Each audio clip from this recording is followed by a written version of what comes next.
নমস্কার বন্ধুরা, SV cook and ব্লগে আপনাদের আবারও একটা নতুন পর্ব দেখার জন্য আমন্ত্রণ রইল। আজকেও আমি বানিয়ে দেখাবো তেল ছাড়া সুন্দর একটা পরোটা রেসিপি। কিভাবে বানাচ্ছি পুরো ভিডিওটা আপনারা না টেনে দেখতে থাকুন। আমি এখানে দু ধরনের পরোটা রেসিপি বানিয়েছি, একটা তেল দিয়ে আর একটা তেল ছাড়া।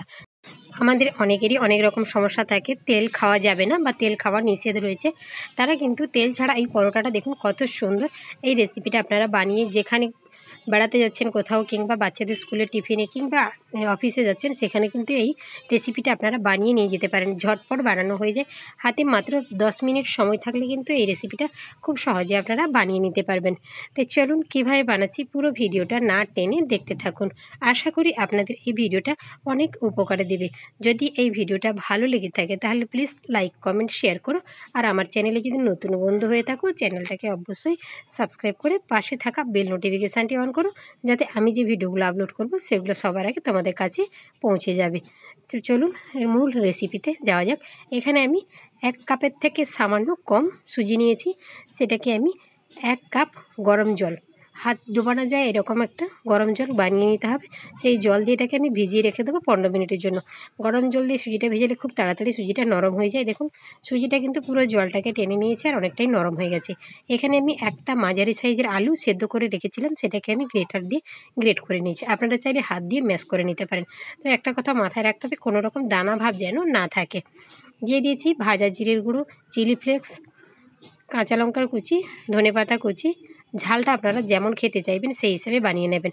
বাচ্চাদের জন্য বানালে ঝালটাকে স্কিপ করে দেবেন। দিয়ে দিলাম আমি পরিমাণ মতো লবণ। এখানে কিন্তু আমি খুব বেশি মশলা বা খুব বেশি উপকরণ ব্যবহার করব না, সামান্য কিছু উপকরণ দিয়ে কিন্তু আজকে আমি এই রেসিপিটা বানিয়ে নেব। আর দিচ্ছি আমি একটু সামান্য চিনি। এটা একদম অপশনাল, যদি পছন্দ হয় দেবেন, না পছন্দ হলে না দিলেও চলবে। আর দিয়ে দিলাম আটা। সব কিছুকে খুব ভালো করে আমি মিশিয়ে নেব। এখানে কিন্তু জল দেওয়ার কোনো প্রয়োজন নেই। আলু আর সুজির মধ্যে যে জলটা রয়েছে তাতেই কিন্তু সুন্দরভাবে আটা দিয়ে মাখানো হয়ে যাবে। আমি আটা দিয়ে বানাচ্ছি, আপনারা চাইলে ময়দা দিয়েও কিন্তু এই রেসিপিটা বানিয়ে নিতে পারেন।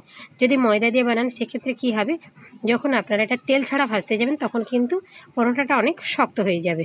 সেই জন্য বলছি আটা দিয়ে বানালে খুবই ভালো। আটা দিয়েই বানালে বোধহয় খুবই ভালো হয়, সেই জন্য আমি এখানে আটাটা ব্যবহার করেছি। আপনারাও চেষ্টা করবেন আটা দিয়ে এই রেসিপিটাকে বানিয়ে নিতে। এখানে কিন্তু জল ব্যবহার করবেন না। আটাটা মাখতে মাখতে সুন্দর একটা ডো তৈরি হয়ে যাবে। নর্মাল যেমন আমরা রুটি তৈরি করি সেই রকমই কিন্তু ডোটাকে বানিয়ে নিতে হবে। একদম শক্ত বা একদম নরম করে ফেলা যাবে না। আপনারা চাইলে এখানে সামান্য বেকিং পাউডারও ব্যবহার করতে পারেন। দেখুন আমি খুব সুন্দর করে মাখিয়ে নিয়েছি। হাতটা পরিষ্কার করে আসি। আমার 1 বাটি আটা পুরোটাই লেগেছে, একসঙ্গে দিইনি, পরপর দিয়ে মেখে নিয়েছি। এবার হাতে একটু তেল লাগিয়ে নিয়েছি, দিয়ে এখান থেকে যেমন আমরা রুটি বেলি সেইভাবে করে কিন্তু লেচিটাকে কেটে নেব। আপনারা আপনাদের পছন্দ মতো লেচিটাকে কেটে নেবেন। নর্মাল রুটির মতোই কিন্তু লেচিটা কাটলে ভালোই হবে। আপনারা এটাকে যদি এমনি বেলে ভেজে নিতে চান সেটাও কিন্তু সুন্দর হবে, না হলে এটাকে সুন্দর একটা শেপ দেওয়ার জন্য, গোল করার জন্য যদি কোনো কিছু ব্যবহার করেন সেটাও কিন্তু সুন্দর সুন্দর গোল গোল রুটি বা পরোটা হবে, দেখতে ভালো লাগবে।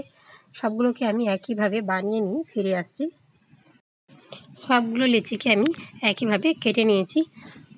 এটাকে ঢেকে রেখে দেবো যাতে ওপর থেকে ড্রাই না হয়ে যায়। এখানে আমি একটা বেলনি নিয়েছি, চাকতি নিয়েছি, এর মধ্যে সামান্য তেল লাগিয়ে নেব। আমি কিন্তু এখানেই যে একটু তেল ব্যবহার করছি, আর তেল ব্যবহার করব না। এক্ষেত্রে কী হবে, পরোটাটা যখন বেলবো চাকতির মধ্যে লেগে থাকবে না, সেই জন্য একটু তেলটা লাগিয়ে নিলাম। এই পরোটাটা কিন্তু খুব বেশি পাতলা করে বেলা যাবে না, একটু মোটা রাখতে হবে। আমি এভাবে করে বেলে নিয়েছি। দেখুন আমি কিন্তু এটা নিরামিষ বানিয়েছি, কোনো রকম পেঁয়াজ বা রসুন বা আদা কিছুই ব্যবহার করিনি। এইভাবে আমি একটা টিফিন কৌটার ঢাকনা দিয়ে সুন্দর একটা গোল শেপে পরোটাগুলো হবে, সেই জন্য আমি শেপ দিয়ে কেটে নিলাম। আপনারা চাইলে এমনি এটাকে ভেজে নিতে পারেন। এভাবে গোল গোল শেপ দিলে দেখতে সুন্দর লাগে, সেই জন্য দেখুন একটাকে আমি বেলে নিয়েছি। আমি মোটা রেখেই বেলেছি, একদম পাতলা করিনি। আমি আবারও একটা বেলে দেখাচ্ছি আপনাদের। খুব বেশি পাতলা করে বেলবেন না। বেলে নিয়েছি। এবার আমি টিফিন কৌটোর ঢাকনা দিয়ে এটাকে সুন্দর করে গোল করে কেটে নেব। আমি এটা একটু বড় বড় রাখছি, আপনারা চাইলে ছোট বাটি দিয়েও বা কাটার দিয়েও কেটে নিতে পারেন। দেখুন একই মাপের কিন্তু সবগুলো পরোটা তৈরি হবে। দেখুন কতটা মোটা রেখেছি আমি, এভাবে মোটা রেখেই কিন্তু বেলতে হবে। আমি সবগুলোকে বেলে নিয়েছি, এবার চলুন ভেজে নেওয়ার পালা।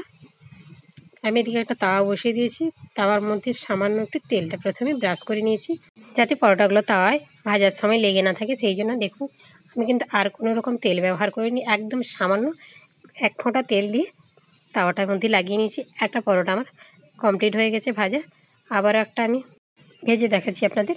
আমি পরোটাটাকে দিয়ে দিলাম, দিয়ে একটু সময় ধরে উল্টে পাল্টে লাল লাল করে ভেজে নিতে হবে। দেখুন এখানে কিন্তু আমি কোনো রকম তেল ব্যবহার করিনি, একটু হালকা আঁচে এটাকে ভাজতে হবে, একটু সময় নিয়ে খুব সুন্দরভাবে পরোটাটা ভাজা হবে। তেল দেওয়ার কোনো প্রয়োজনে খুব সুন্দর কালারটাও এসেছে। এইভাবে করে আপনারা তেল ছাড়া পরোটা বানিয়ে খান, দেখবেন খেতে কিন্তু দারুণ লাগে। আপনারা কোথাও বেড়াতে যাচ্ছেন এইভাবে করে বানিয়ে নিয়েও যেতে পারেন সঙ্গে করে, কিংবা অফিস স্কুল যেখানে খুশি টিফিন হিসেবে এটাকে ব্যবহার করতে পারেন, বা সকালে জলখাবার বা রাতে ডিনারেও কিন্তু এই রেসিপিটা বানিয়ে নিতে পারেন। কোনো সবজি দিয়ে খেতে কিংবা সস টস দিয়ে আপনারা যা খুশি দিয়ে খাবেন, খেতে কিন্তু দারুণ লাগে। একইভাবে আবারও একটা আমি ভেজে দেখাচ্ছি। দেখুন কোনো রকম তেল ছাড়া কিন্তু আমি পরোটাগুলোকে বানিয়ে নিচ্ছি। আমার এরকম যদি অয়েল ফ্রি রেসিপি আপনাদের পছন্দ হয়ে থাকে তাহলে কমেন্ট করে জানাবেন, আমি আরও এরকম অয়েল ফ্রি বিভিন্ন ধরনের রেসিপি দেওয়ার চেষ্টা করব আপনাদের। একটু আলতো হাতে এইভাবে চেপে চেপে পরোটাগুলোকে ভেজে নিতে হবে, একটু সময় দিয়ে ভাজবেন, দেখবেন খুব সুন্দর কালার হবে আর হালকা হালকা কিন্তু ফুলে যাবে। যদি আপনারা এখানে একটু বেকিং পাউডার ইউজ করেন তাহলে কিন্তু পরোটাগুলো খুব সুন্দরভাবে ফুলে উঠবে। দেখুন একইভাবে আমি সবগুলোকে ভেজে নিয়েছি। এবার কিছুটা পরোটা আমি তেল দিয়ে ভেজে দেখাচ্ছি। দেখুন তেলটাকে ভালো করে গরম করে নিতে হবে, তারপরে এইভাবে তেলে ভেজে নিলে এটাও খেতে কিন্তু খুবই ভালো লাগে। আমি দু ধরনের বানিয়ে দেখালাম, আপনাদের যেটা পছন্দ হবে আপনারা সেটাই বানিয়ে খাবেন, খেয়ে কমেন্ট করে জানাবেন। যদি ভালো লাগে কমেন্ট করবেন। একইভাবে আমি সবগুলোকে ভেজে নেব, একটু সময় দিয়ে ভেজে নিতে হবে। লালচে লালচে করে একটু ভেজে নিতে হবে, কালারটাও কিন্তু খুব সুন্দর আসবে। একটা আমার ভাজা হয়ে গেছে, দেখুন কত সুন্দর লাগছে। আবার একটা আমি ভেজে দেখাচ্ছি আপনাদের, এটাও আমার ভাজা হয়ে গেছে। আমি এইভাবে করে সবগুলোকে ভেজে নিয়েছি। দেখুন তেল ছাড়া পরোটাটা দেখতে কতটা সুন্দর লাগছে, দেখুন একদম লোভনীয় হয়েছে। দেখে কিন্তু বোঝার উপায় নেই, এখানে এক ফোঁটা তেল না দিয়ে কিন্তু এই পরোটাগুলো ভেজে নিয়েছি। আমি এখানে দু ধরনের পরোটা সাজিয়ে দিয়েছি। কোন পরোটাটা আপনাদের বেশি ভালো লেগেছে কমেন্ট করে জানাবেন।